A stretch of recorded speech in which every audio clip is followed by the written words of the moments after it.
ओम नमो भगवते वासुदेवाय।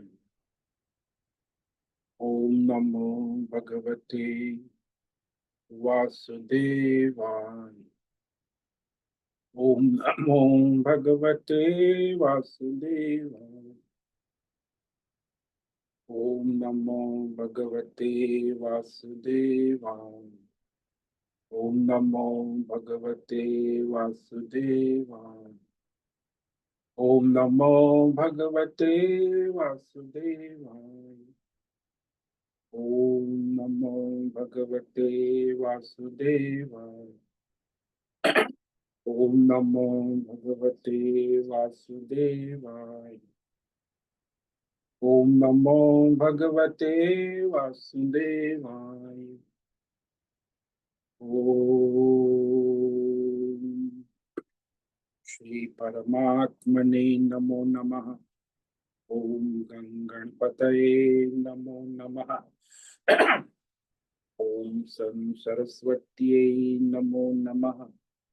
ओम गुरुभ्यो नमो नमः।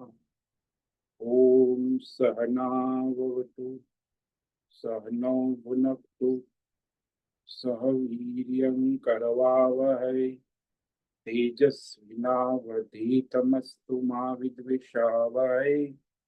ओम शांति शांति शांति। सदाशिवसमारम्भां शंकराचार्य मध्यमाम् अस्मदाचार्यपर्यन्तां वन्दे गुरुपरम्पराम्। वन्दे गुरुपरम्पराम्। ओम तत्सत। आप सभी ऑनलाइन नेटवर्क पर उपस्थित भगवत गीता श्रवण साधकों को ऋषिकेश से आज हमारा प्रातः का अभिवादन, अभिनंदन, अभिवंदन। हरि ही ओम, हरि ही ओम, हरि ओम।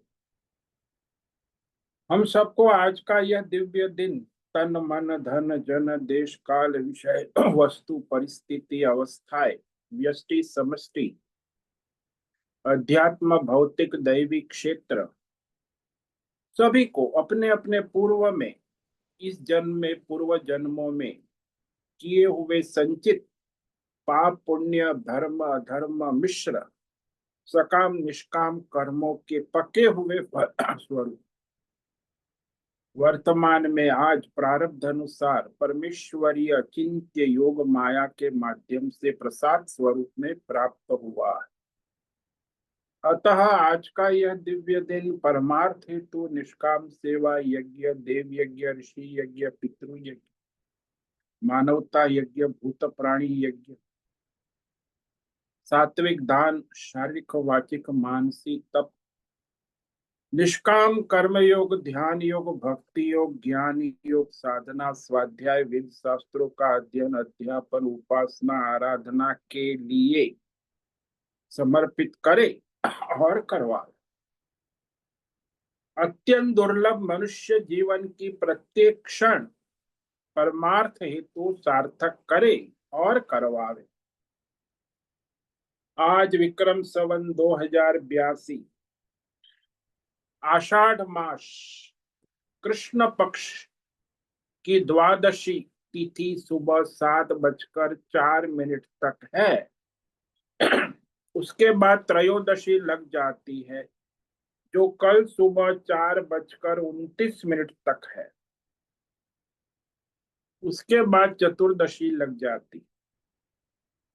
आज है मृगशिरा नक्षत्र, रात्रि 7:23 तक है। उसके बाद आर्द्रा नक्षत्र लग जाता है। आज मंगलवार है, मंगल देव हनुमान जी की आराधना उपासना का दिन है और वर्षा ऋतु चल रही है। ऋषिकेश का रात्रि का न्यूनतम तापमान 18 डिग्री रहा सुबह 4 बजे का, और दोपहर 2 बजे का अधिकतम तापमान 32 डिग्री रहा है। वायु की गति 5-10 किलोमीटर प्रति घंटा चल रही। ईस्वी सन 2025 22 जुलाई 25 जुलाई 2025 सुबह के 6:45 बज चुके हैं और कलयुग का प्रथम चरण 5126वां वर्ष 7वां वैवस्वत मनवंतर श्वेत वराह कल ब्रह्मा जी का 26वां दिन और 51वां वर्ष अभी चल रहा है। तो ऐसे अनंत कोटि ब्रह्मा और ब्रह्मांडीय परमेश्वरीय अचिंत्य योग माया में हमारा यह एक ब्रह्मांड, इस ब्रह्मांड में ये पृथ्वी लोक में समुद्र के ऊपर विश्व का एकमात्र वैदिक राष्ट्र भारत, उत्तर हिमालय प्रांत उत्तराखंड राज्य में टिहरी जिले में हिमालयन शिवालिक पर्वतमाला के अंतर्गत मणिकुट पर्वत के ऊपर नीलकंठ महादेव के सामने ऋषिकेश नगरी में मुनि की रेती प्रांत में शीशम जा अवधूतवाड़ा आश्रम के सी ब्लॉक के पहले माले से 5 नंबर कमरे से गंगा किनारे से हम स्वामी उत्तमानंद सरस्वती भगवत गीता के आचार्य शिष्य स्वामी चिन्मयानंद सरस्वती महाराज चिन्मय कैवल्याद्वैत वेद व्यास भगवतपाद शंकराचार्य की श्रृंगेरी संन्यास परंपरा से शिक्षित दीक्षित सनातन वैदिक भारतीय हिंदू धर्मानुसार संपूर्ण भगवद गीता ज्ञान यज्ञ ऑनलाइन चैतन्यमय जीवन लाइव प्रसारण के अंतर्गत व्याख्यान माला में अध्याय 13 क्षेत्र क्षेत्रज्ञ विभाग योग के श्लोक नंबर 9 पर संस्कृत एवं हिंदी में व्याख्यान करेंगे। दिव्य पवित्र सरल व्यावहारिक सटीक पूर्ण वर्ण अक्षर पद वाक्य पंक्ति श्लोक अध्यायों की संधि अन्वय शब्दार्थ वाक्यार्थ भावार्थ रहस्यार्थ तत्वार्थ के यथार्थ तात्पर्य सहित वैदिक शास्त्र वेद व्यास साहित्य शंकर भाष्य एवं परंपरागत सन्यासी आचार्यों की टीका टिप्पणी सहित आज का यह भगवद गीता व्याख्यान करेंगे। कृपया आप सभी श्रद्धा भक्ति ध्यान से परिपूर्ण होकर के यह दिव्य श्रवण साधना करें। इसमें से कुछ ग्रहण करें, कुछ धारण करें, कुछ अपने जीवन में चरितार्थ करें और उसमें निरंतरता लाए। अपनी अपनी आध्यात्मिक भौतिक दैवी अशांति द्वंद्व मोह विक्षेपों से रहित होकर के और धार्मिक और शास्त्रीय परंपरागत भ्रांतियों से रहित होकर के अपने अपने शरीर इंद्रिय प्राण मन वचन कर्म और बुद्धि से एकरूप एकाग्र होकर के शुद्ध सात्विक सूक्ष्म भगवत शास्त्र विवेक बुद्धि करे। वेद शास्त्र एवं आचार्य परंपरा अनुसार विवेक करे और करवावे। पुनः पुनः इस व्याख्यान का श्रवण करे, मनन करे, चिंतन करे, लेखन करे, चर्चा विचार प्रचार प्रसार करे, लिंक भेजे, ग्रुप में शेयर, अपना और सबका परम कल्याण करे और करवावे। ओम तत्सत। ओम ओम ओम। कल हमने भगवद गीता अध्याय 13 क्षेत्र क्षेत्रज्ञ विभाग योग के श्लोक नंबर 9 पर विवेक विचार किया। भगवान ये सारे जो साधना बता रहे हैं वो आत्मज्ञान निष्ठा के लिए सन्यासी के साधन साधना है। इसमें वैराग्य अनिवार्य है। बिना वैराग्य के ये कोई साधन साधना हो नहीं सकती। इसीलिए ब्रह्मचारी है, गृहस्थ है, वानप्रस्थ है, जिसमें वैराग्य का अभाव है तो उनके लिए विवेक हेतु गौण रूप से ये साधन साधना कही जाती है सत्संग में। क्योंकि ब्रह्मचारी गृहस्थ और वानप्रस्थ में वैराग्य दृढ़ नहीं रहे, क्योंकि वो संसार की मोह माया को छोड़ी नहीं है ना। सन्यासी तो वो है जो अपना पिंड दान कर संसार से मर गया है। सन्यासी तो जीते जी मरना है ना। तो एक बार जीते जी मर गया, फिर वह परमार्थ में लग सकता। इसलिए सन्यासी को फिर संसारी लोग भी परेशान नहीं करते, सहायक हो जाते। लेकिन आप संसारी है तो संसारी लोग आपको परेशान करेंगे। यानी ब्रह्मचारी गृहस्थ और वानप्रस्थ धर्म अर्थ और काम पुरुषार्थ के अधिकारी है, और सन्यासी है वही केवल मोक्ष पुरुषार्थ का अधिकारी है। इसमें खिचड़ी और मिलावट नहीं होती। आजकल कई महात्मा लोग खिचड़ी मिलावट करते हैं, लेकिन वो नहीं हो सकता। कभी आप primary school, high school, college और पीएचडी एक साथ में खिचड़ी कर सकते हैं? नहीं कर सकते। अरे भाई, मैथ्स पढ़ना है तो प्राइमरी पास करो, हाई स्कूल पास करो, डिग्री पास करो, PG post graduation MSc maths first class, तो फिर आपको पीएचडी में दाखिला मिलेगा।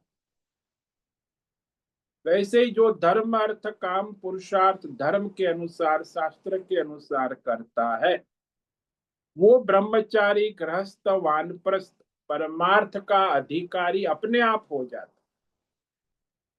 लेकिन जिसने धर्म अर्थ काम पुरुषार्थ शास्त्र के अनुसार, परंपरा के अनुसार नहीं किया, वो कभी मोक्ष परमार्थ का अधिकारी हो नहीं सकता। इसीलिए आजकल देखा जाता है कि ज्यादातर लोग, मनुष्य आजीवन ब्रह्मचारी रहते हैं, आजीवन गृहस्थ रहते, वानप्रस्थ को भी स्वीकार नहीं करते और गृहस्थी में ही मर जाते, क्योंकि उनका धर्म अर्थ पुरुषार्थ ठीक से हुआ नहीं। मिलावट है, खिचड़ी है।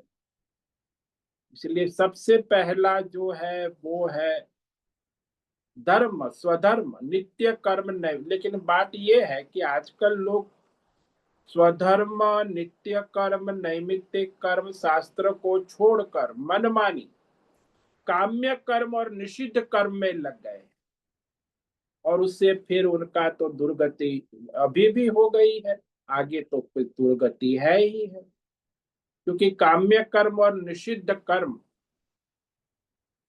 वो उनको दुर्गति की ओर ले जाते हैं। इसलिए आत्मज्ञान निष्ठा के साधनों में, ये भगवान जितने भी साधन कहते उसमें वैराग्य होना आवश्यक, तभी ये साधना हो। केवल विवेक से ये साधना नहीं हो।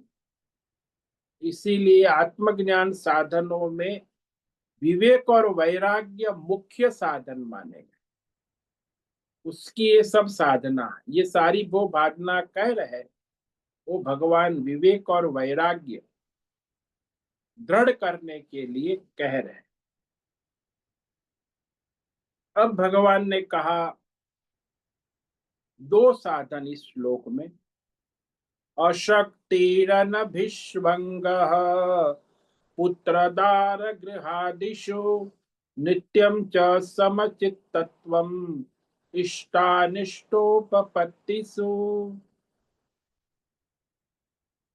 जो संसारी होता है, ग्रस्त होता है, उसे सबसे ज्यादा आसक्ति और मोह, ममत्व अपने पुत्र, पत्नी, परिवार, घर और धन में होता। और भी सब होता है, मोटर गाड़ी, बंगला, लेकिन ममत्व का और आसक्ति का मुख्य स्थान जो है पुत्र, पत्नी, घर और धन, इसमें कहा कि आसक्ति का संपूर्ण अभाव। और ममत्व अनभिष्वंग, ममत्व का संपूर्ण अभाव।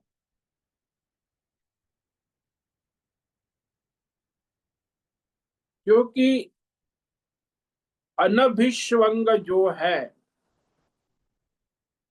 वह अपने पुत्र पत्नी स्वजन को धन को देख कर होता है।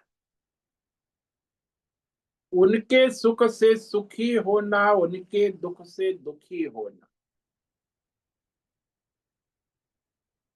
उनके जीने मरने से मैं जीता हूं, मैं मर, कहता भी है, अरे मैं तो तेरे लिए ही जीता हूं, अरे मैं तो अपने पुत्र के लिए मरता हूं। तो वो मरना और जीना बस पुत्र परिवार घर और धन संपत्ति के लिए, इसे ममत्व कहते। जीना भी उसके लिए, मरना, ये बॉलीवुड वाले गाते भी, जीना तेरे लिए मरना तेरे, तेरे सिवा जाना कहाँ। तो ये सब पुत्र परिवार घर संपत्ति उसी के लिए जीना है, उसी के फिर परमार्थ कहाँ से आएगा। जियो और मरो अपने पुत्र परिवार घर और धन संपत्ति में। इसीलिए इसमें आसक्ति का अभाव और ममत्व का अभाव होना अत्यंत आवश्यक, तभी हम परमार्थ कर सकते, अन्यथा उसी में जीवन पूरा हो जाता है। शक्ति का अर्थ होता है उसमें प्रियता, सुख का आभास, सुख मिल रहा है, पुत्र से मिल रहा है, पत्नी से मिल रहा है, घर से मिल, धन से, तो सुखाभास होता है ना, तो वो फिर उसमें आसक्ति हो जाती, चाहे संसारी वस्तु हो, कोई व्यक्ति हो, कोई परिस्थिति हो, उसमें आसक्ति और ममत्व दोनों भगवान ने कहा इसका संपूर्ण अभाव। और दूसरा कहा इष्टानिष्टोपपत्तिषु नित्यम समचिंतन, संसार में अपने संचित कर्म और वासना के अनुसार सबको अपने अपने देश काल विषय प्रिय और अप्रिय प्राप्त होते हैं। तो प्रिय की प्राप्ति होने पर उसे हर्ष होता है, और अप्रिय देश काल विषय की प्राप्ति होने पर उसे शोक होता है, विषाद होता है। और जो यहाँ कहा कि सभी देश काल विषय सदा सर्वदा सर्वत्र सब में अंतकरण में समचित्तत्व, समत्व बनाए रखना।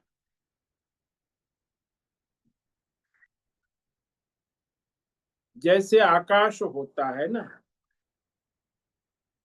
आकाश समत्व बनाए रखता है, वायु आए, तूफान आए, अग्नि प्रज्वलित हो जाए, ऋतुएं बदले, समुद्र में तूफान आए, सूर्य दिन रात हो जाए, आकाश सभी परिस्थितियों में अपना आकाशत्व समत्व बनाए रखता है। ऐसे ही जीवन में ये सारा जो है भौतिक अध्यात्म दैव विषयों का आना जाना प्रारब्ध के अनुसार चलता रहता है। तो उसमें कहीं भी चित्त को आसक्त ना करना, मोहित ना कहना कि आने जाने वाले। जैसे आप 3 घंटे की फिल्म देखने जाते हो, तो वहां वो थिएटर में बैठे हो तो आपका समचित्त, वो सब 3 घंटा फिल्मों में ट्रेजेडी कॉमेडी देखकर आप वापस आते, वहां कहीं आपकी आसक्ति और ममत्व नहीं हो। फिल्म है, मनोरंजन है, तो वैसे ये संसार आपका जो है वो भी एक फिल्म है, मनोरंजन। जन्म और मरण के बीच का एक मनोरंजन है, एक फिल्म है, संचित कर्मों का रिकॉर्डेड चलता है। इसलिए समचित्तत्वम रहना आवश्यक। नहीं तो फिर आपका अंतकरण विचलित हो गया तो फिर परमार्थ साधना नहीं हो सकती। अब यहाँ भगवान ने कहा, एक प्रश्न उठता है, अनभिष्वंग असक्ति पुत्र दार गृहादिषु। जबकि यह प्रकरण चल रहा है, शंकराचार्य कहते ये प्रकरण जो है वो परमार्थी सन्यासी की साधना का प्रकरण है, सन्यासी के लिए।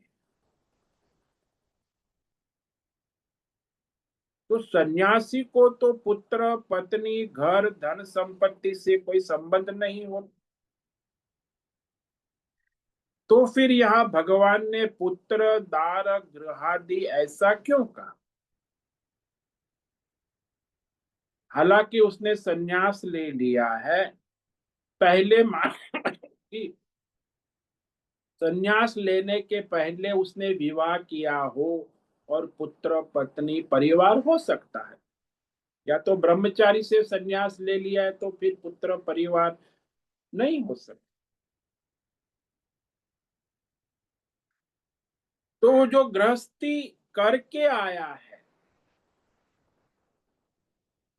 और वहां उसने सन्यास लिया है, तो उसकी पूर्व गृहस्थाश्रम की स्मृति, संचित संग उसका है, पहले थे। उसका गांव था, गांव में उसका घर था, पत्नी थे, बच्चे थे, सब था। लेकिन अब सन्यास के बाद उसका न गांव से कोई रिश्ता है, न परिवार से है, न घर से। हालांकि ऐसा ही कहा है कि सन्यासी को अपने गांव और परिवार से कोई संबंध नहीं रखना है। फिर भी यदि गांव वाले कोई मिल गए और गांव वाला ने कहा कि अरे तुम्हें खबर है क्या बात हुई, थोड़े दिन पहले तुम्हारे गांव में तुम्हारे घर में आग लगी थी और सब नष्ट हो, और उस आग में तुम्हारा पुत्र भी मर गया। अरे, अब वो पूर्वाश्रम में गांव में रहता था, वहां उसका घर था, पुत्र था, तो उसे दुख की प्राप्ति हो सकती है कि जो मेरा गांव का घर था वो जलकर राख हो गया, जो मेरा पुत्र था वो उसमें जलकर मर गया, दुख हो सकता है। पूर्व आश्रम संचित संबंध में आसक्ति और ये ममत्व का कारण हो जाता है। इसलिए कहा, यहाँ तात्पर्य ये है, सन्यासी होने पर भी पूर्व में जो गांव था, पत्नी थी, परिवार था, घर था, धन संपत्ति थी, इस प्रकार की उसमें राग ममत्व की प्रतीति होती है। तो उसे तुरंत रोकना चाहिए, उसमें प्रवृत्त नहीं होना है। वृत्ति आएंगी, अरे मेरा गांव, अरे मेरा बेटा था, अरे मेरी पत्नी, वो अवरोध करेंगे, लेकिन उसे रोकना हो।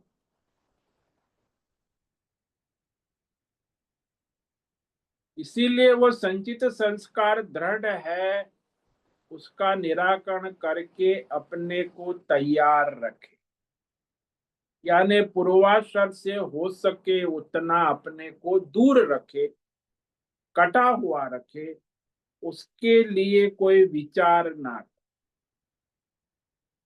ये तो वर्तमान जन्म की बात हुई। पूर्व जन्मों में भी न जाने कितने गांव में रहे, कितने पुत्र परिवार करके आए हैं। सबसे संबंध रहितता हो गई तो पूर्व जन्म के कहाँ कोई याद आते हैं। सारे संबंध इस जन्म में समाप्त हो जाते।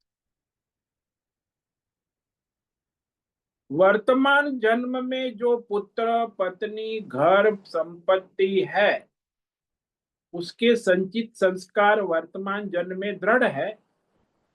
पूर्व जन्म वाले संचित संस्कार याद नहीं।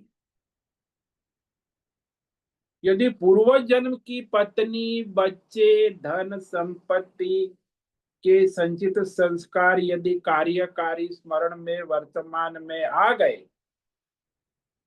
तो जीना बड़ा मुश्किल हो जाएगा। पूर्व जन्म की पत्नी बच्चे गांव का कोई स्मरण नहीं, और विस्मरण हो जाता।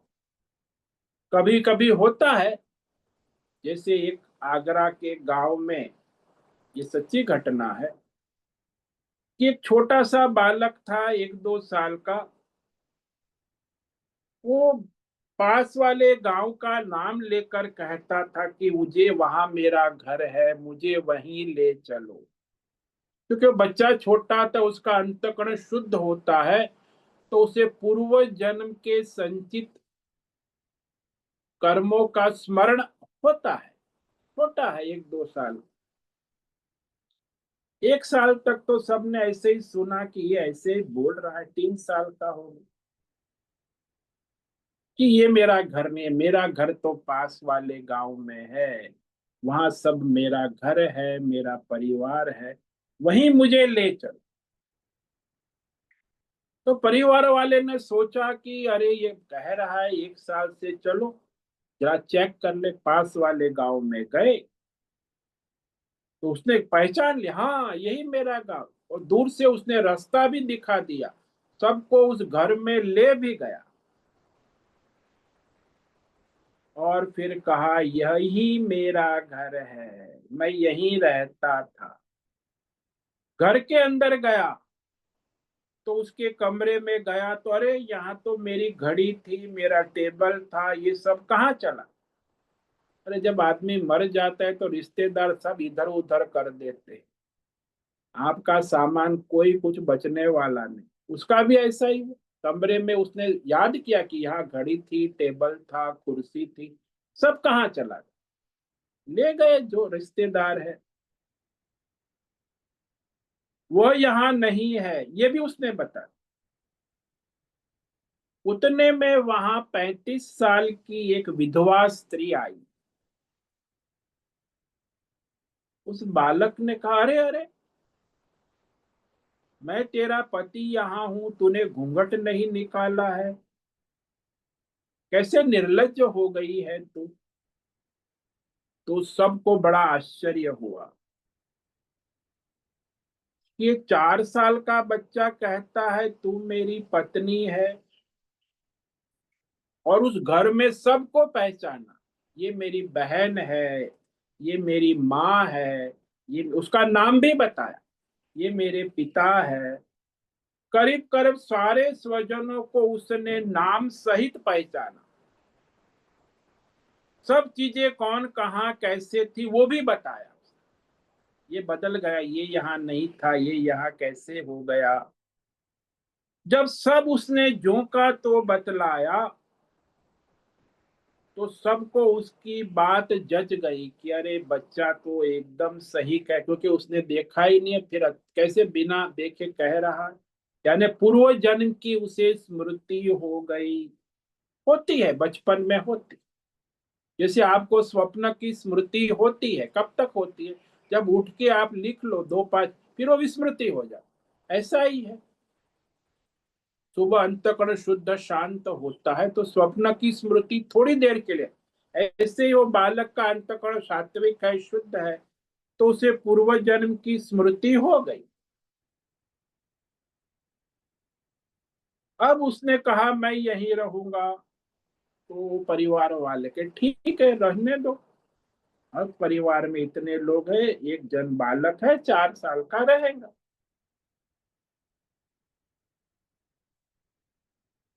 तो 2-3 दिन रहा तो वहां समस्या होने,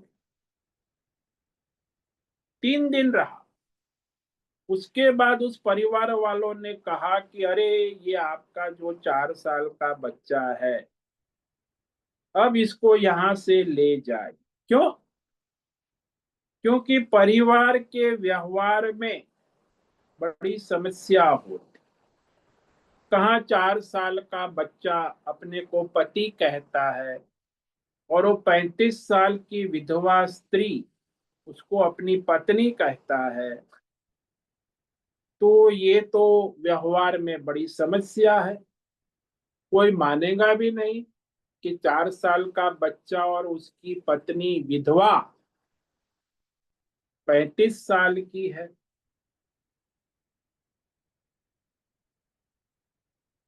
अच्छी बात है कि आप लोग इसे ले आए, पूर्व जन्म की स्मृति उसको है।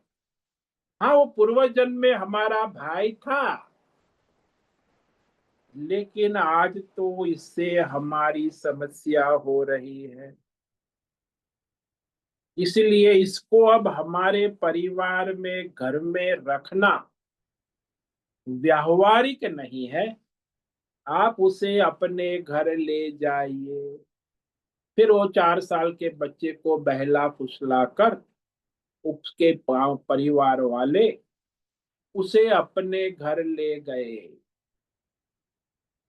तो पूर्व जन्म की यदि स्मृति रह जाए तो संसार में कोई व्यवहार हो ही नहीं पाए, बड़ी समस्या हो। ये मेरी पूर्व जन्म की माँ है, ये मेरा उसका भी पहले से पहले पूर्व जन्म का भाई था। तो सारी व्यवस्था और समाज में कोई अव्यवस्था फैल जाए।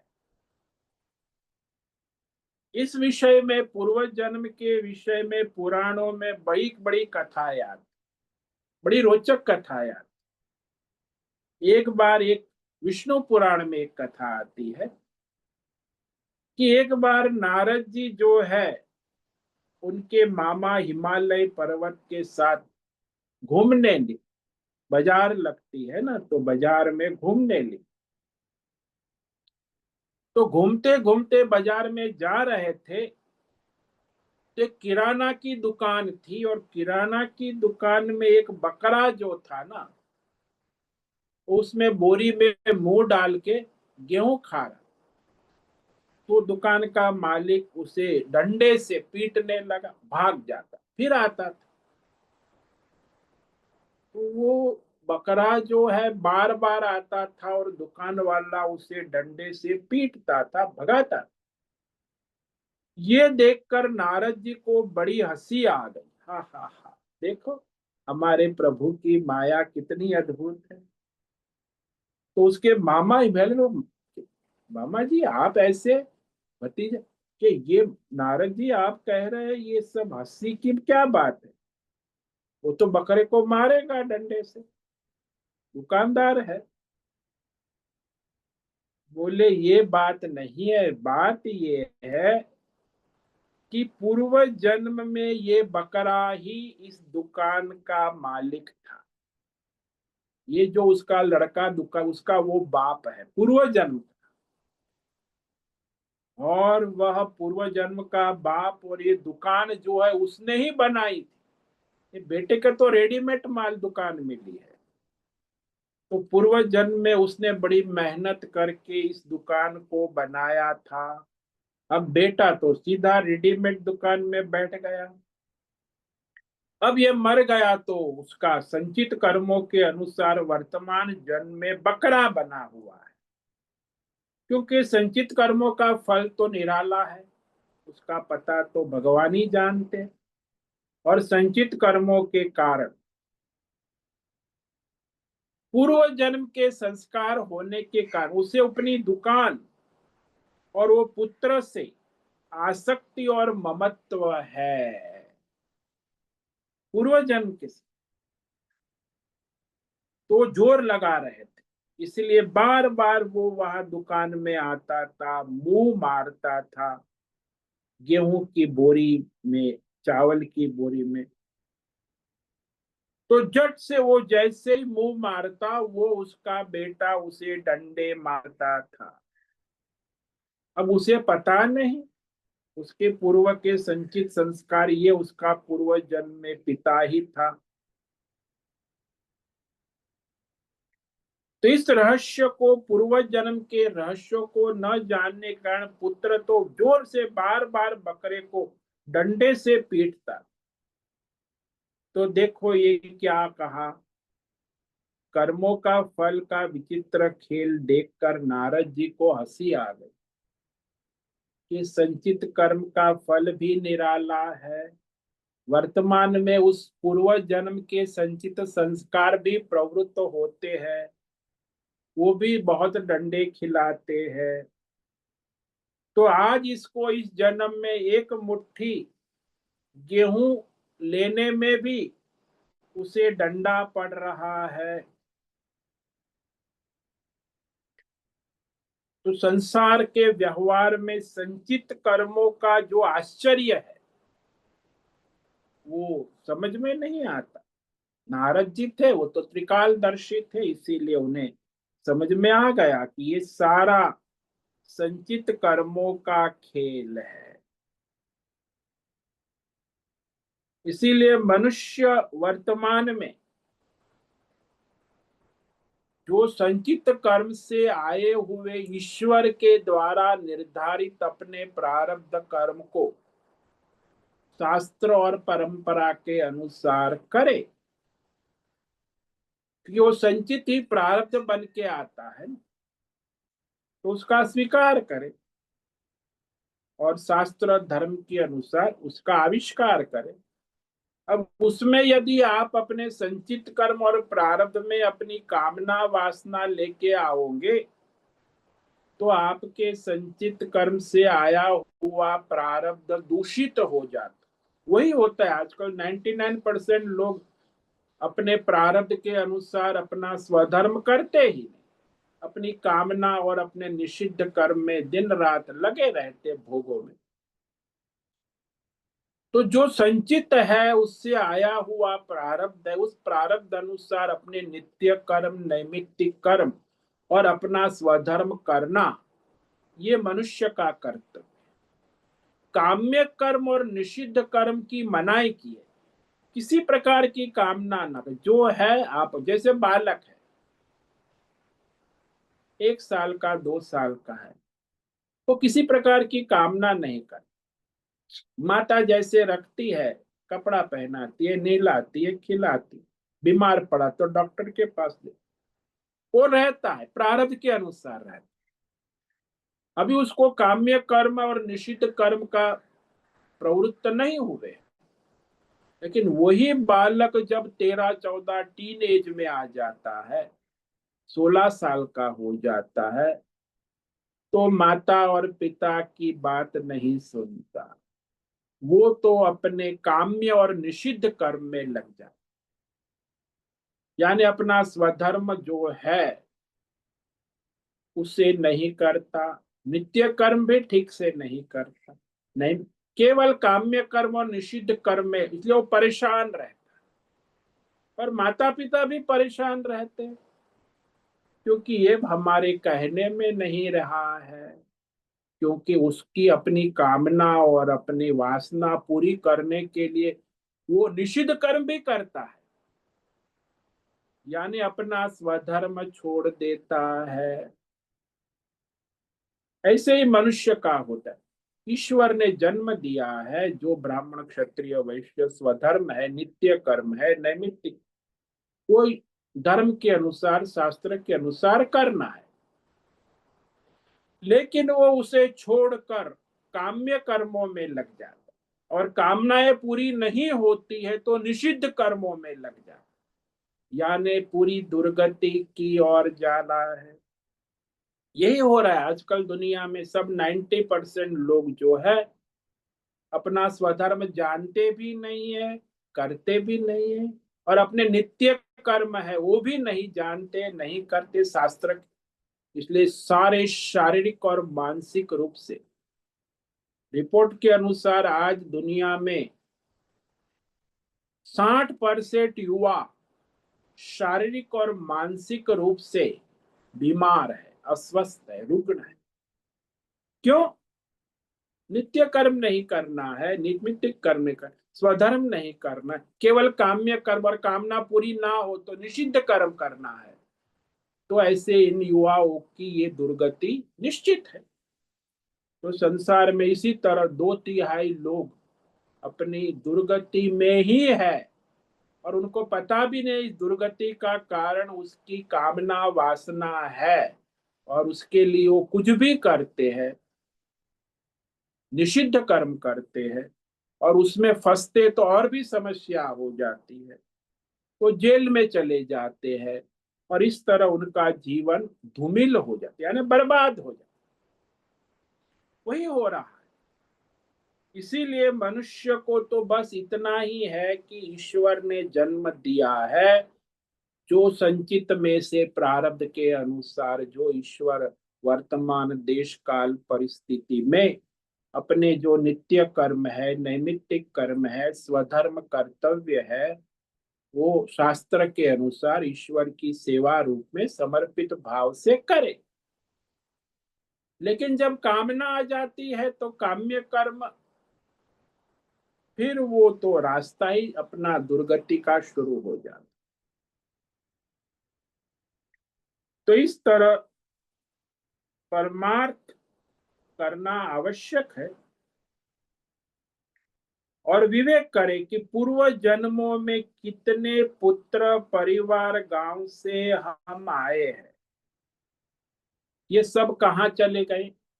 अब एक वर्तमान जन्म का स्मरण है कि उस गांव में उस परिवार पुत्र, तो उससे उसका कोई संबंध ना हो। संन्यास को हमारे वेद शास्त्रों में वर्तमान जन्म की मृत्यु और नया जन्म बताया, कि सन्यासी अपना गला काट देता है, अपनी अंत्येष्टि कर देता है, यानी अपने लिए और सबके लिए वो मर गया, तभी वो परमार्थ करेगा ना। तो इस तरह विवेक विचार निरंतर करे कि संचित संस्कार जो है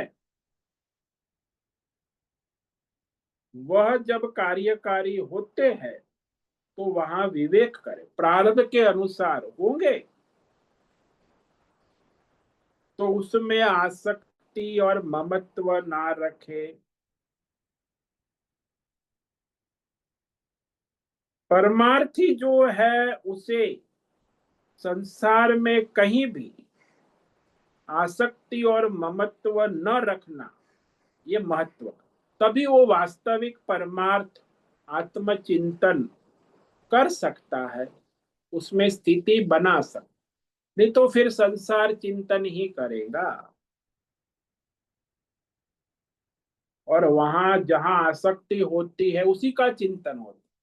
एक नियम है, जहां आसक्ति है, जहां ममत्व है, वो माँ किसका चिंतन करती है? वो बालक उसका स्कूल गया है तो घर में क्या वो भगवान का चिंतन, बस उसी बालक का चिंतन कर, क्योंकि ममत्व है, आसक्ति है, और किसी का चिंतन नहीं होता। जो संसार के विषय में जिसको भी जिस जिस देश काल विषय में आसक्ति है, ममत्व है, वो उसी का चिंतन करेगा, और दूसरा चिंतन नहीं कर सकता है। ये नियम है। इसीलिए कहा कि उसमें अनासक्त तो होंगे तो कोई और चिंतन की संभावना है ना। अब आप अपने पत्नी परिवार घर धन में आसक्त है, मोह ममता में डूब, और फिर आप परमार्थ चिंतन करना चाहते हैं तो नहीं हो पाए, उससे उपराम होना होगा। वैसे ही है जैसे आप कहीं बैंक में मैनेजर है, और आप केयर पर है तो वहां ऑफिस का टाइम है सुबह 10 से 5, तो वहां ऑफिस में आपको बैठना है, तो ऑफिस का ही चिंतन होगा। क्लाइंट आएंगे, अपने ऑफिस के कर्मचारी आएंगे, सबके प्रॉब्लम सॉल्व करना है। आप तो मैनेजर है, जनरल मैनेजर, तो दिन भर प्रॉब्लम सॉल्व नहीं हुआ तो ओवर टाइम भी करना है, 2 घंटे और बैठना है, सारा हिसाब किताब करके फिर जाना है, क्योंकि आप जनरल मैनेजर। अब वो सारी ऑफिस की समस्या फिर आप घर जाते हैं तो वहां भी बनी रहती है, रात को भी सुबह उठते अरे आज ये करना है, वो ऑफिस का ये काम रहे, तो आप तो उसी का चिंतन करेंगे। पूजा पाठ करने बैठेंगे तो भी ऑफिस का चिंतन, क्योंकि आप जनरल मैनेजर हैं बैंक। यदि एक दिन आपने सोचा कि अरे बहुत हो गया, अभी 30 साल नौकरी की, अब पेंशन भी आएगा, पैसा, तो अभी मैं जॉब नहीं करनी, अब भगवान का भजन चिंतन करेंगे, तो रिजाइन कर दिया, जाके रेजिग्नेशन दे दिया मैनेजिंग डायरेक्टर को, तो रेजिग्नेशन एक्सेप्ट कर लिया उन्हें, ठीक है, वैसे भी आपकी 30 साल की सेवा है, अब 10 साल और बाकी है, वो ठीक है, आप वीआरएस ले लेते हैं। अब उसने रिट्राग पत्र दे दिया, अब घर आ गया, अब वो किसका चिंतन करेगा? ऑफिस का, बैंक के मैनेजर, सारे कार्यों का समाप्त हो गया। कितना समय लगा? क्या धीरे धीरे वो बैंक का चिंतन समाप्त हुआ? जिस क्षण उसने रेजिग्नेशन लेटर लिख के साइन किया और उसको रेजिग्नेशन हो गया, तो सारे जनरल मैनेजर की चिंतन समस्या और बैंकिंग प्रवृत्तियों से वो उपराम हो गया। अब उसका चिंतन उसे नहीं होगा। केवल रेजिग्नेशन, यही है रेजिग्नेशन, है जो सन्यास है। आप रेजिग्नेशन कर देंगे तो फिर एक्सेप्ट हो गया, संसार भी आपको कहेगा अरे ये परमार्थी, अभी इसको संसार से कोई ले, अरे आप परमार्थ करो। लेकिन जब तक रेजिग्नेशन नहीं दिया है तो ऑफिस का फोन आएगा, मैनेजिंग डायरेक्टर आएंगे, अरे आप 2 दिन से नहीं आए, क्या बात है, सब डावाडोल हो गया, ऑफिस कार्य नहीं चल रहा, ऑफिस में आना है। लेकिन रेजिग्नेशन दे दिया तो कोई आपको बुलाने नहीं आए कि ऑफिस का ये काम अधूरा है, ये पूरा, ये कैसे करे, इसमें ये समस्या का कुछ नहीं। अब वो ऑफिस का कार्य मैनेजिंग डायरेक्टर, क्योंकि उसने त्याग पत्र दे दिया है, यही सन्यास।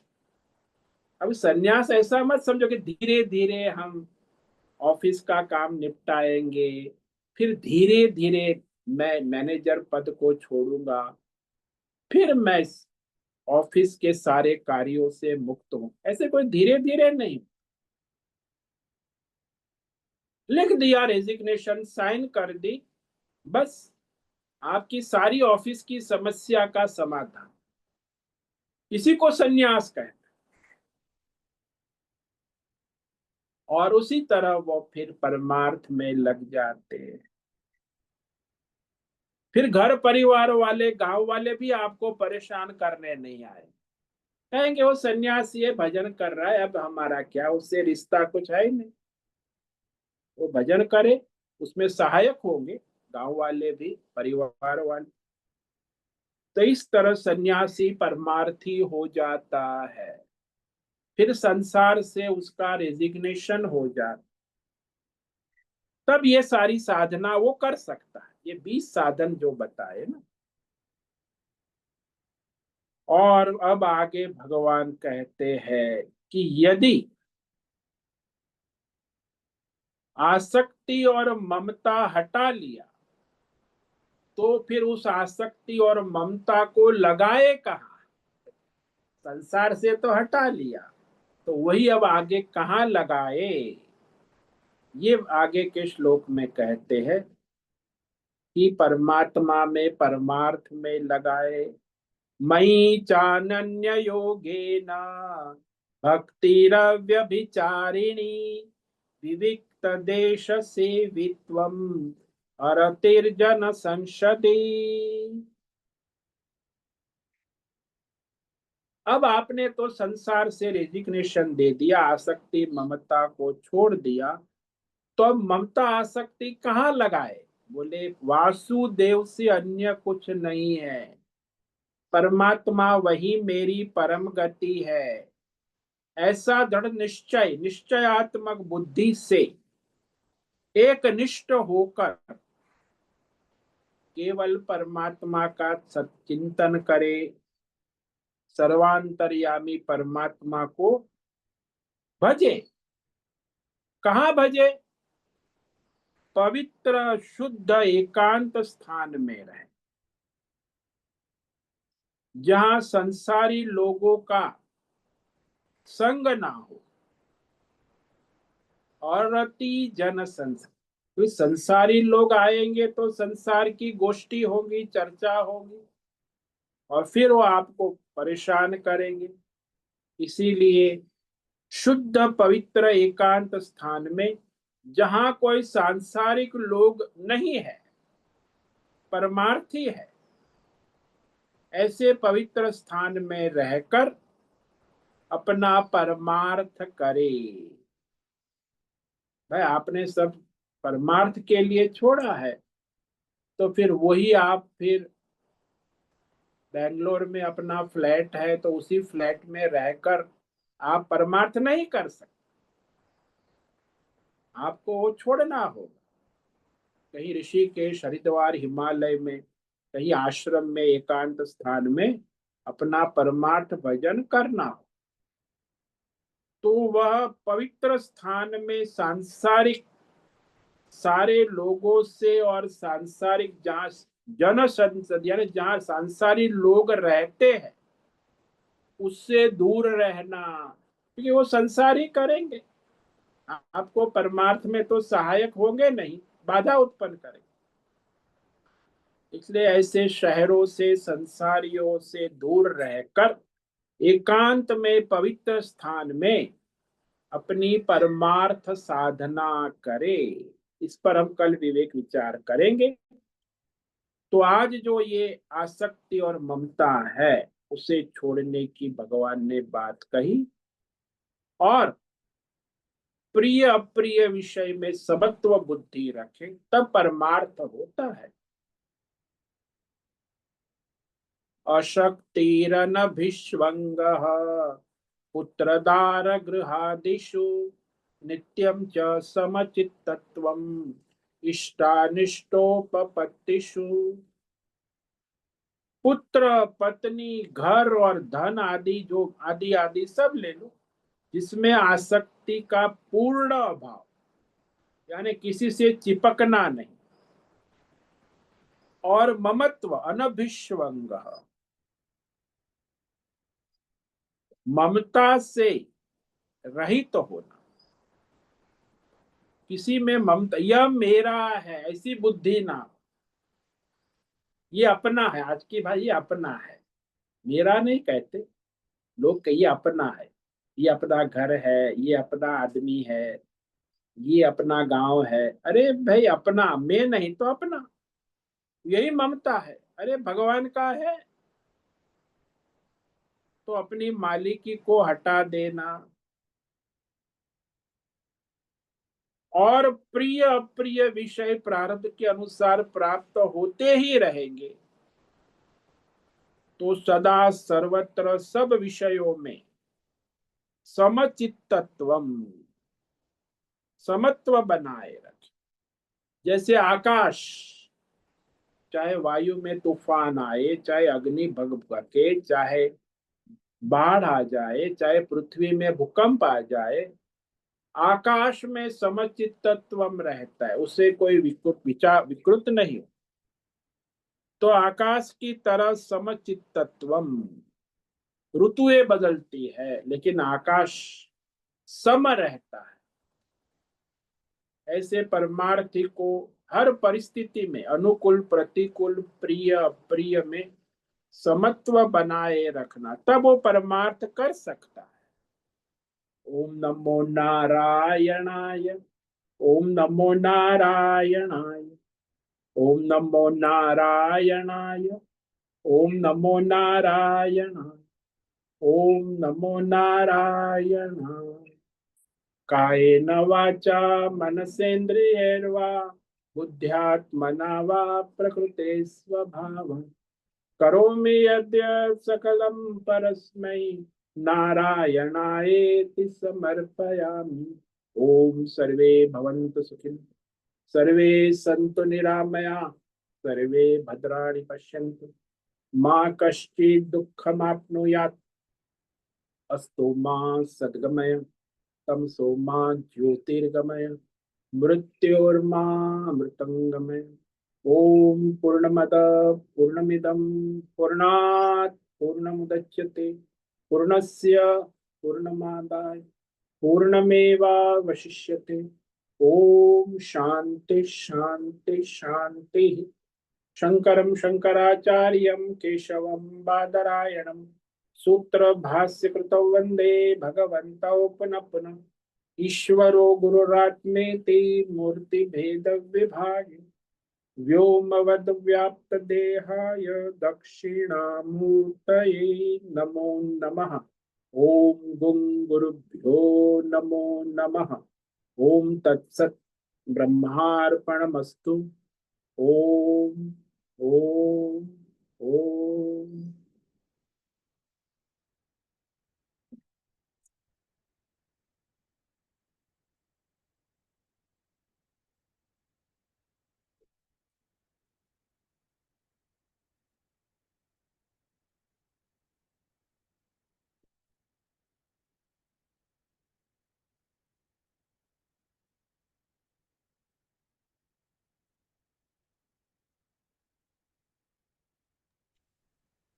नमो नमः गुरुदेव। हाँ नैना बेन बोलो। गुरुदेव यहाँ पे असक्तिर अनभिसंग, तो जो आसक्ति है उसका अनासक्ति का होना चाहिए। जैसे आसक्ति हो गई तो हमें उसके सामने अनासक्ति उसके भाव लाना है। आओ प्रतिपक्ष वृत्ति। हाँ, और अनसिबिंग ये लगाव है, ज्यादा लगाव है। जैसे ममत्व है, मेरा हाँ है, मेरा पुत्र, तो उसके सामने अपने को जो असंग शस्त्र न कहते हैं वो यूज करना है। हाँ। हम्म। निर्मोहत्व निर्मोहत्व। तत्संगत्वे निर्मोहत्वम निर्मोहत्वे निश्चल। तो ये मोह है, ममता कहो मोह कहो, बात है कि अर्जुन को भी ममत्व था तभी तो रो रहा था ना। हम्म। तो ममता मोह का न होना, तभी आप ज्ञान। कर तो न परमार्थ ज्ञान कर सकते हो। नहीं परमात्मा। तो ममता होगी तो अर्जुन भी कहाँ बड़ा ममत्व में आ गया। तो वहां वो मेरा, मेरे गुरु, हम्म। मेरे दादा, मेरे स्वजन, तो वो अपना स्वधर्म भी नहीं कर सकता। देखो संसार में आज मनुष्य ये आसक्ति और ममता में डूबा हुआ मनुष्य, और उसमें साथ में अपनी कामना वासना, आजकल इंटरनेट मोबाइल एडवर्टाइजमेंट, तो फिर वह अपनी कामना आसक्ति में इतना मोहित हो जाता है कामनाओं में, तो फिर वह निषिद्ध कर्म भी करने लगता है। स्वधर्म तो करता ही नहीं, नित्य कर्म भी नहीं करता, यानी गुरु। संपूर्ण दुर्गति हो जाती। वही आप देख रहे हैं 90% लोग दुर्गति में, क्योंकि उसे अपने स्वधर्म का पता नहीं, नित्य कर्म समय से करना वो भी नहीं, कुछ भी करते हैं और जब उनकी कामना और वासना और उसी में लगे रहे, और ना पूरी हो तो फिर निषिद्ध कर्म भ्रष्टाचार भी करते, जैसे भी मेरी कामना वासना पूरी हो। तो इंद्रिय आसक्त हो जाते हैं। हाँ, इंद्रिय भोग आसक्ति तो है, और क्या है। ये तो संसार के विषय कहा, यहाँ भी भगवान ने भोग को हम्म। भी ले लेना चाहिए, इंद्रिय भोगासक्ति। और हाँ। इंद्रिय भोगों में ममत्व, शब्द स्पर्श रूप रस गंध, तो भोगासक्ति है। इसके बिना नहीं। अरे एक भोगा शक्ति, मैं कहता हूँ 99% लोग एक चाय की आसक्ति भी छोड़ नहीं सकते। अब वो परमार्थ क्या करेगा? चाय तो चाय, मर जाऊंगी लेकिन चाय नहीं छोड़। अब इतना उसमें चिपकना 100 आइटम है, 100 अल्टरनेट है, ऐसा नहीं कि चाय के बिना दूसरा कुछ नहीं है। भगवान ने हजारों आइटम दी है, कुछ भी कर सकते, लेकिन नहीं, चाय ही चाहिए। इसको कहते हैं आसक्ति, ममत्व, चिपकना। चिपकना, ज्यादा लगाव, ज्यादा उस पे अनुराग। अत्यंत ज्यादा, अत्यंत। यानी अत्यंत, उसके बिना चलेगा नहीं।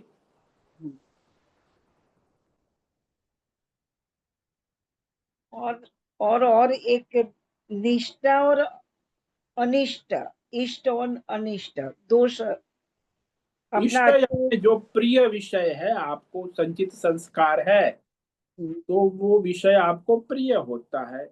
जिसके संचित से वो आपको अप्रिय हो, जैसे मैंने मिर्ची का दृष्टांत दिया हम्म, कि वो उसको मिर्ची प्रिय है। यहाँ एक बच्चा था, मैंने टॉफी दी तो उसकी माँ ने कहा स्वामी जी ये टॉफी नहीं खाएगा, उसको मिर्ची दो, वो मिर्ची खाएगा। अब 2-3 साल का बच्चा है, उसके पूर्व जन्म के संचित संस्कार मिर्ची खा के आया है, तो यहाँ उसको टॉफी में रुचि नहीं है और वह उसी को मिर्ची ही खाएगा, तो उसे मिर्ची प्रिय है और टॉफी अप्रिय है। क्यों? क्योंकि संचित संस्कार है। वर्तमान में जब वो विषय आएगा उसको प्रिय लगेगा। हालांकि मिर्ची में कोई प्रिय अप्रिय नहीं है, उसके संस्कार है। वो मिर्ची का भोग करके आया है पिछले जन्म में। तो आज आपको जो प्रिय है वो आपके संचित संस्कार है, जो आपको अप्रिय है वो भी आपके संचित संस्कार है। चाय का प्रिय होना भी तो पूर्व जन्म का संस्कार है। कोई भी वस्तु प्रिय होगा, संचित, इस जन्म के भी संचित हो सकते हैं, पूर्व जन्म के भी हो। हाँ। संचित तो दोनों हो सकते हैं। इष्ट तो अच्छा है ना, इष्ट और नहीं नहीं नहीं नहीं, वहां विवेक करना है। विवेक कर। प्रिय और अप्रिय दोनों हानिकारक है। शास्त्र और धर्म के अनुसार विषय को स्वीकार क्या आवश्यक है वर्तमान में। प्रारब्ध में तो सब आएगा, अच्छा। लेकिन आपके परमार्थ में क्या सहायक है, आपके जीवन निर्वाह में क्या आवश्यक है, जिससे कि आपका तन मन स्वस्थ रहे, हाँ। तो वह प्रिय और अप्रिय विषय में समत्व यानी विवेक पूर्वक, धर्म पूर्वक व्यवहार करना शास्त्र के अनुसार। जैसे आप भोजन करने बैठे हैं और आज तो भंडारा है तो रस मलाई, अरे महाराज का जन्मदिन है, रस मलाई खाओ। अब आपको प्रसाद बुद्धि से लेना होगा। प्रिय है इसका मतलब है कि आप 5 रस मलाई खा जाओ, तो फिर आप मलाई बन जाओगे। उससे अच्छा बेहतर है कि एक प्रसाद बुद्धि से ग्रहण करें। समचित्तत्व का मतलब ये भोग बुद्धि ना रहे। शास्त्र और धर्म के अनुसार प्रसाद बुद्धि से जो आवश्यक है जीवन निर्वाह हेतु, परमार्थ हेतु, उस अनुसार उस विषय को स्वीकार करे, जैसा है वैसा। पहले तो विषय को स्वीकार करे और फिर हाँ। आवश्यकता देखे धर्म पर, और उस अनुसार विवेक करे। ये तो कोई विचार विवेक करना ही नहीं है, बस अच्छा लगा, फील गुड, तो 5 रसमलाई खा गया, फिर परेशान भी हो गए। और वही रसमलाई यदि उसको बाजार से लेनी है तो कहेगा एक रसमलाई 50 रुपये की है, कितनी लाओ आपके लिए? तो कहेगा आधी ले आ, 50 रुपया तो बहुत महंगा। तो वहां तो आधी खाएगा रसमलाई, क्यों? अरे 50 रुपया भी महंगा पड़ता है, लेकिन यहाँ तो फ्री में है ना, महाराज जी का जन्मदिन है, भंडारा है, तो 5 रसमलाई खा जाए। तो सही ऐसा मनुष्य का है, भोगत एकदम बुद्धि है, भोग बुद्धि। बहुत इसीलिए बहुत वहां विवेक करना आवश्यक। धर्म बुद्धि पहले, तो मैं योग परमार्थ, परमार्थ बुद्धि तो दूर की कौड़ी है। पहले धर्म बुद्धि हो, अपना स्वधर्म, अपना जीवन निर्वाह, अपने शरीर और मन को स्वस्थ रखना, ये धर्म बुद्धि होना आवश्यक। भोग ही करना है बस, न वहां धर्म पे बुद्धि। जागृति हाँ चाहिए, हाँ वहीं पे जागृति अटक जाना एक सेकंड के लिए। हाँ, विवेक पहले धर्म बुद्धि से करे ना। हाँ, ये तो विषय भोग आएंगे, प्रारब्ध के अनुसार जाएंगे भी। आपका लक्ष्य थोड़ी है धर्म है, परमार्थ है, भोग थोड़ी है। लेकिन लक्ष्य ही भोग बन गया तो फिर हाँ, कोई बचने की इसलिए संभावना ही नहीं। न धर्म है न परमार्थ है। भोग करो, हॉस्पिटल जाओ, आजकल तो युग है हॉस्पिटल एंड होटल। मैं 20 साल पहले यहाँ आया था ऋषिकेश, यहाँ हमारे रास्ते में, यहाँ से मंदिर, दुर्गा मंदिर तक जा, कोई भी होटल नहीं थी, कोई भी डिस्पेंसरी नहीं थी। आज 10 होटल और 10 डिस्पेंसरी। यहाँ से वहां खाली 500 मीटर दुर्गा मंदिर। मैं बोला देखो 20 साल में होटल और हॉस्पिटल। यहाँ से निकलते ही होटल, फिर हॉस्पिटल, फिर होटल, फिर हॉस्पिटल, फिर मेडिकल स्टोर 3 4, फिर वो झोला छाप डॉक्टर, फिर वो डेंटिस्ट, फिर अरे 10, और होटल भी 10। पकोड़े भजिए चाउमीन ये वो। अब ये भोग कर, देखो, और भोग यही कर सब ऐसा। यही करते तो वही चलता है, तभी तो वो सब दुकानें चलती है ना। नहीं तो कैसे चलेगी। यानी मनुष्य के जीवन का लक्ष्य केवल भोग हो, न धर्म है, न परमार्थ है, न शास्त्र है। जानते हैं, ऐसा नहीं नहीं जानते, ऐसी बात, जानते भी है, फिर भी भोग ही लक्ष्य बना दिया है। और भोग का परिणाम रोग है, शास्त्र ने स्पष्ट कहा है, भोगे रोग भयम। इसलिए भोग करेंगे, हॉस्पिटल जाएंगे, फिर ठीक हो गए, फिर भोग करेंगे, फिर हॉस्पिटल, तो मर जाएंगे बस, और क्या है। तो आपने बताया वो बकरा जो दुकान में खाने को आता है वो भोग के लिए ही आता था। हाँ, तो वो भोग, उसका उसने भोग के लिए तो दुकान बनाई थी, वो खोली धर्म के लिए दुकान बनाई। तो अगले जन्म में भी, पिछले जन्म में भी वो भोग के लिए तो दुकान चला था। दुकान इतनी मेहनत से क्यों बनाई, किराना की दुकान, उसमें भोग करे।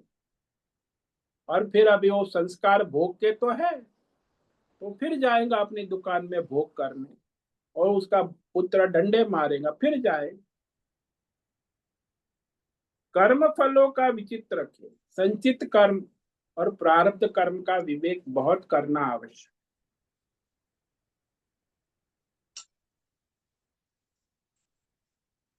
बड़ी अभी सावधानी रखनी चाहिए। प्रारब्ध क्या है, ईश्वर का निर्धारित किया हुआ है, उसमें मेरा स्वधर्म क्या है, वही करना है। बाकी उसमें कोई कामना, ये प्रिय अप्रिय ऐसा नहीं। धर्म के अनुसार, प्रारब्ध के अनुसार अपना स्वधर्म करे, नहीं तो फिर परमार्थ की कोई संभावना नहीं। बहुत बहुत धन्यवाद गुरुदेव। ओम नमो नारायण। ओम नमो नारायणाय।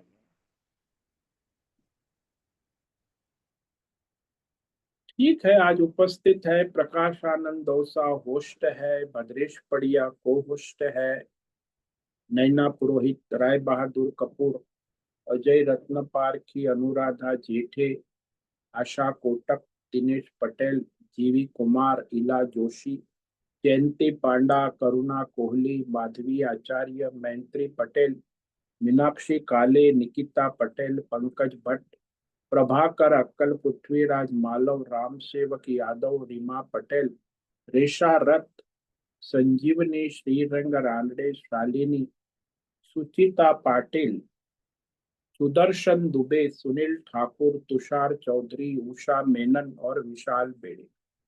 तो आज इतने साधक उपस्थित हैं। विवेक करो, विचार करो, और धर्म करो, परमार्थ, अपना और सबका परम कल्याण करो। आज का दिन मंगलमय हो, सभी साधकों को आज का ओम नमो नारायणाय। ओम नमो ओम नारायण नमो स्वामी नारायण। जी। ओम नमो नारायण स्वामी। नारायणाय नारायणाय। उससे निवेदन है आज का सत्संग पूर्ण करे। ओम नमो नारायणाय। आज का दिवस सत्संग हम यही पूर्ण करते हैं सभी साधकों को ओम नमो नारायण। सभी साधकों को ओम नमो नारायण।